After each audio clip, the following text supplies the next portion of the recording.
lors de la dernière soirée des Cross Battles de The Voice, diffusée ce samedi 13 mai, Misha s'est réfugiée dans les coulisses pour pleurer. Une séquence sur laquelle le jeune candidat a accepté de revenir auprès de Télé Loisirs. Ce samedi 13 mai, Misha et Lola ont clôturé le bal des Cross Battles dans la saison 12 de The Voice. Devenus amis au fil de l'aventure, les deux candidats avaient tous les deux demandé à leur coach Amel Bent et Vianney de ne pas tomber l'un contre l'autre lors de cette épreuve tant redoutée. Malheureusement pour eux, le hasard en a décidé autrement et Misha s'est laissé submerger par l'émotion au point de pleurer avant de monter sur scène.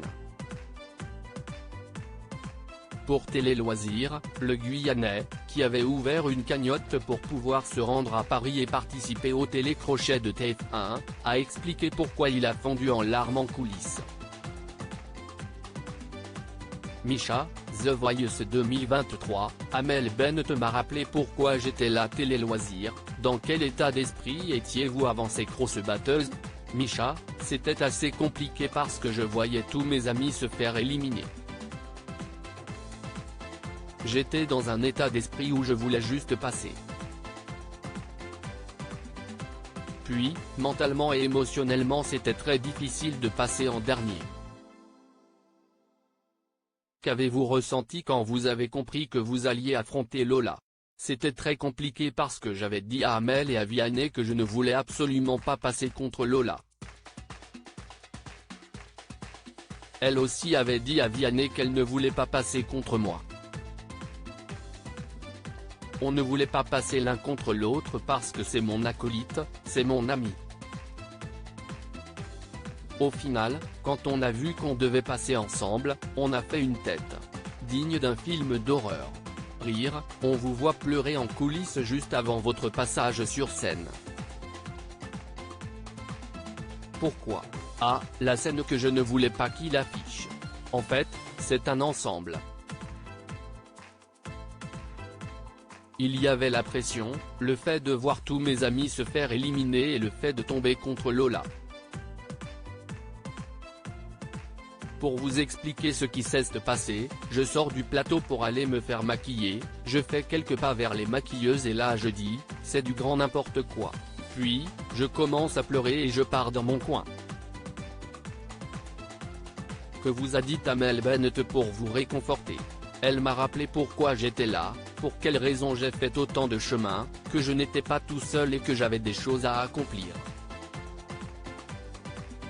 J'en avais vraiment besoin pour revenir à la raison parce que c'était très compliqué. Les coordinatrices de l'émission savent à quel point c'était compliqué de me calmer parce que je n'y arrivais pas.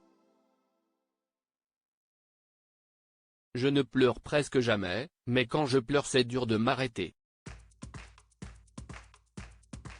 Misha, talent d'Amel Bent dans The Voice, gagné avec 81% m'a fait très mal. Vous avez été sauvé avec 81,7% des voix du public. Qu'avez-vous ressenti en découvrant ce résultat?